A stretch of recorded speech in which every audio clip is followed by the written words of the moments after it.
What a time to be alive it was truly from the years 2012 to 2016 on this great YouTube platform. I mean, seriously, YouTube was in its prime. We had PewDiePie, Markiplier, we had our boy Filthy Frank, iDubbbz before he was a cuck, and who could forget the man that was defying aging, who was born with these gray fucking hairs here, our boy Ethan Klein from H3H3. And I will admit it, it takes a certain kind of taste to enjoy H3 or Filthy Frank or PewDiePie, and it's called autism, alright? I have it, and I enjoyed Ethan's content in his prime.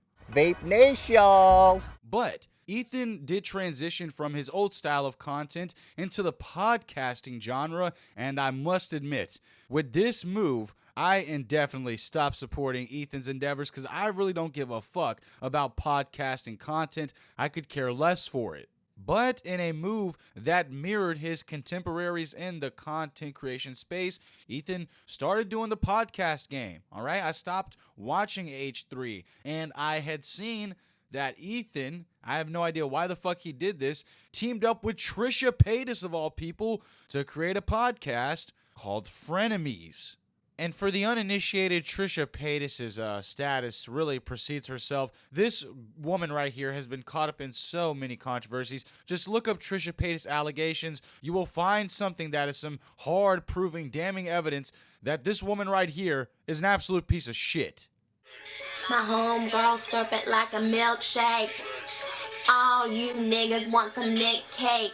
So, yeah. Ever since the beginning of this Frenemies podcast, I never truly understood who this podcast was geared towards, right? I mean, I'm asking myself, who is the audience for this show? You got Trisha Paytas, who all of her fans are just delusional girls on Twitter, and then you have Ethan Klein's fans, who are all dudes who never go out in the sun and were internet marks, all right? I used to like Ethan's content. Me and you are marks. Get over it, Mark. But this Frenemies podcast really seemed pointless. It's got no true direction. Trisha Paytas isn't even a good person to have on a podcast. Who the fuck wants to hear this idiot speak with anybody? Ethan should have called up Joe Rogan or Bobby Lee. I don't really know. But my point here is this Frenemies podcast was doomed from the beginning. Now, buckle up your seatbelt because this story is about to take a swerve because I've talked about Ethan, I've talked about Trisha Paytas, but I haven't acknowledged Hila yet. Now, let's talk about Hila. If you've been watching Ethan for a long time on his H3 channel, obviously everyone knows Hila as Ethan's wife because that's who she is. So when I heard that Hila had a brother that I had never heard about named Moses, I was like, wow, how did I not know this valuable piece of H3H3 lore? And while I was a little shocked that Hila had a brother that I'd never heard about, you could imagine my face when I had heard that Trisha Paytas was actually pursuing a romantic relationship with Hila's brother, Moses. So, I went to Twitter, I looked up Moses and Trisha's name, I was just trying to find some sauce on this relationship, and I found a very interesting clip from Trisha, I guess after her and Moses went through a bad breakup, and I want you guys to check this out right here. We're accusing him of flirting with minors. Do you take that back? No, oh my God. Okay, can I just explain everything? No, hold on, you stop. Let me explain what happened. Because the people deserve to know. Oh my God. First, you guys were dating, and then you started sending me all these crazy DMs with screenshots being like, your brother-in-law's fucking crazy, and he's sick, and he's fucking minors. And I was like, all right. And I was like, I'll pull out my phone and read the DMs. I did not say minors. I can pull out my phone. You said and read the underage. DMs. No, I didn't. You want me to get my phone? Inappropriate age. Very young girls that are like... Read this part. It says, he talks to underage girls. It's a separate, it's a period It's in there. not. Look, it's 5/7, 10:30 p.m. All right, well, you can see it for yourself. Trisha Paytas is a fucking psychopath. We knew this, right? She instantly deflects the fact that she sent Ethan a text message claiming that Moses was talking to underage girls. 5/7, 10:30 p.m. Can I just say he doesn't talk to anybody now? Not even about his work, not men, not women, So nothing. I'm just trying to explain the situation. Oh God. Well, I saved him from further embarrassment. You said he stalks to underage girls. I don't expect a response. And again, I don't want to talk to you again, but he's just a fraud and he's scary. I mean, look at her face right here. She knows that she's put herself in a hole right here. She's ready for this to be over. And you can tell that she's embarrassed at the end of this when she says... scary. Okay, can we not put this in there? This is going to be so bad. People are like, oh, they're in a toxic relationship. We're in a No, really good... I mean, Trisha is fucking stupid. Why would Ethan take this out of the video? And why does she think that people's main gripes with that part of the video would be that they're in a toxic relationship, her and Moses? Nah, Trisha, you accuse this guy of being a predator, okay? That is the point of contention that most people would be wrapped up in. And I have to ask myself, okay, Trish, if you think that this guy was talking to minors, why would you still want to be with the guy? And why would you want that part taken out of the video? This is some very suspect stuff, and I'm glad that Ethan kept this part in the video. Now, after Trisha Paytas had her little scene here, I guess her and this Moses character got back together. So, I had to do some research. I went down this Moses rabbit hole, and I have come to find out that Moses has been accused by 2 women of a disgusting crime called stealthing. Now, we're going to take a look at this article on businessinsider.com, gave you a cheap plug here, and it says, additionally, 2 women have come forward on social media to accuse Moses Hacmon of lying about his sexual history during their purported sexual relationships and stealthing, which is the act of removing a condom during sex without consent. And listen, I'm not the best guy at math, right? But I'm pretty sure when I look at statistics and probability, there's not a high probability that 2 random women come out of the woodworks and accuse a man of committing the same crime here, which I want to say to this motherfucker Moses, what a horrible thing to do. You're fucking these women with a condom, and then you randomly, without their knowledge, take the condom off. That's rape, my guy. That's what that is. There's no way around that.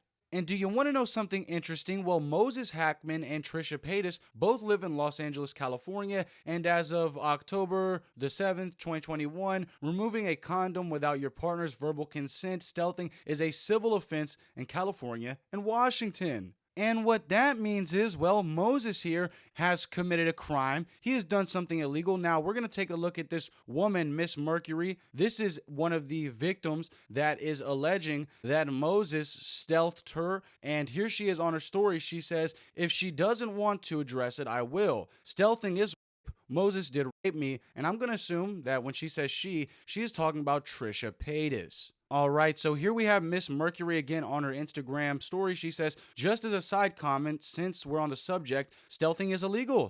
SMH, if I didn't want you to wear it, I wouldn't have told you to wear it. And I gotta agree, Miss Mercury, that's a great point. Now, I have a third screenshot here, and I do not believe this is Miss Mercury. I believe this is the second victim that is alleging that she got stealthed by Moses, and I believe this is her story, right? That may be false, but we do have this right here, so let's take a look at it. This story reads, but you saw Moses take off the condom. She says, this man has guns by his bedside. He was 20 years my senior. He was literally on top of me already, fucking me. We agreed to protected sex. He removed it, used the power dynamic to his advantage, and from that point, he raped me. So these women have come forward with their allegations about Moses and these stealthing situations. And of course, Ethan and Hila saw this. I feel bad for Hila having a piece of shit brother like this. And because our boy Moses is not man enough to talk to Ethan and Hila himself, they were talking to Trisha Paytas in an old Frenemies group chat about the victims and their allegations. Let's take a look at these texts right here. And it is Trisha in the green text. So let's start with Trisha. She says, I have, and I stopped. I stopped. I don't know why she felt the need to send that all those times. We got a text from Hila. She says, it's a little too late. We go back to Trish and she says, please just do the same. It's not. It keeps going and going and going. What do you want? Moses in jail for a crime that he didn't commit? And of course, Trisha is referencing the stealthing accusations, but I find it so bizarre that Trisha Paytas is downplaying these women's experience and their stories when any other time Trisha Paytas is always an advocate to listen to the victim. So I find that very convenient for her. I don't know why she would want to be with a sick creep and try to defend a guy that's being accused of this stealthing stuff. It's fucking bizarre. All right, we got another text from Hila. She says, sorry, but you don't get to tell us what to do. We get some more text from Trisha. She says, I am not. I am asking, like pleading. We get a text message from Ethan, and he says, how do you know that Moses didn't do it? And of course, Trisha didn't reply to that directly from Ethan. She just says, if you guys ever texted me. We got another text from Ethan. He says, how do you know? Trisha says, he has so many. Ethan says, well, I saw all the texts. Trisha says, wow. You guys know him. Ethan says, I thought I did. I don't know him. I believe the victim. And what does delusional Trisha Paytas have to say? Well, she says, you are falsely accusing someone you know. You don't even know this person, referring to the victim, and she says, oh my God. So Hila responds, you are sending her nonstop hate. Think about what you're doing. Trisha Paytas says, I haven't said anything about her, which is a lie. And Hila says right here, you were online calling her a stalker. So Trisha Paytas responds and she says, I'm fucking stopping everything. I just want this to end. I'm pleading. I'm not telling you what to do. I'm asking, like fucking please. And after Trisha Paytas' shameless begging here to Ethan and Hila, Ethan says, and you would do this too if you actually cared about the victims. You're a hypocrite. Shame on you. Shame on you both. I am so mad right now. I'm trembling with anger and disgust, shame, and sadness. Trisha says, you can hate us. Ethan says, I owe you nothing. Trisha says, fine. Oh my God. Okay. And Ethan says, shame on you. Shame. I mean, sincerely, this Moses character is strange as fuck, and I feel like H3 and Trisha herself, everybody, was doing good before this strange, stealthing individual came around, all right? This dude is a fucking freak, and I believe that Ethan's emotions in these texts and his criticisms of Moses are valid. Now, I didn't bring you all this way and tell you about Moses and bring you down this rabbit hole of Ethan and Trisha for nothing. There's a payoff, my friend. There is a gateway. Because a few days ago, Ethan has some kind of fucking podcast called Content Court, I guess. And on this Content Court episode, Ethan finally called out Moses live on the podcast. And apparently, for this new era of H3 fans, this wasn't a moment that they've been waiting for, okay? All right, I'm gonna let you check this out right now. Play it. Nobody try to stop me. Oh boy. I need to do this. I need to make a point here. Moses, if you're watching this, and I know you are, listen to me very clearly, you fucking loser. You're a grown man that cries and bitch and pisses to his mom every time I mention your name. Stop. I don't fucking care. I will never stop talking about you. You can bitch and cry and spit and moan every time to your mommy, because anytime, and it's not even when I'm like mean. It's like anytime I talk about him at all. And it's like, guess what, bitch? This is who I am, and I will never stop. I will talk about you whenever I want, okay? So cry more, you fucking loser. I just don't care anymore. And we're on the same page. We're on the same page, me and Hila. Suck my dick. So in a moment that was long overdue, Ethan finally tells Moses to suck his dick live on air, tells him fuck you. But another aspect of Ethan's rant here that I gotta elaborate on real quick and give you some context about is the fact that every time Ethan and Moses get into a conflict on the internet, Moses runs to his and Hila's mom and complains and cries to her, which is absolutely bitch made. Moses, you're a grown man. If there's a problem between you and Ethan on the internet and you don't like what Ethan just said here in this clip, well, guess what, buddy? Go boot up your fucking podcast, stand on your 10 toes, and respond to Ethan Klein. It's Ethan Klein, right? I mean, look at this man's face. Moses, you look like Critical's dad or something. Boot up the fucking podcast and respond. But I guarantee you won't because, you're pussy. So, yeah, in summary, hi, Moses, suck my dick, and shut the fuck up. Trisha, I love you, girl. Wow.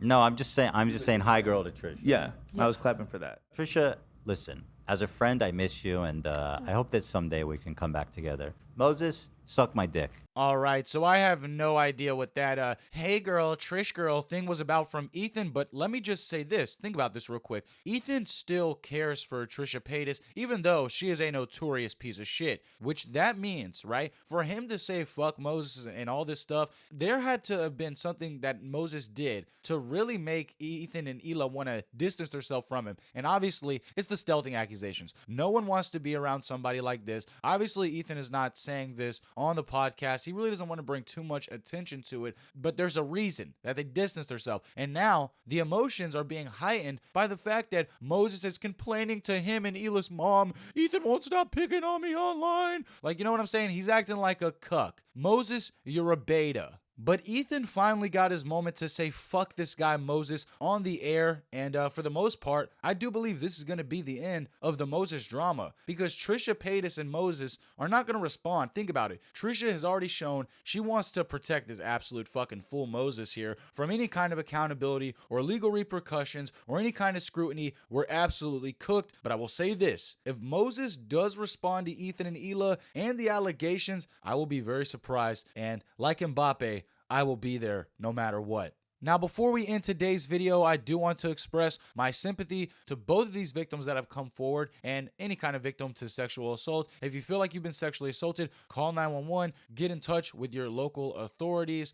This stuff is not no joke. And Moses, you should be absolutely ashamed of yourself.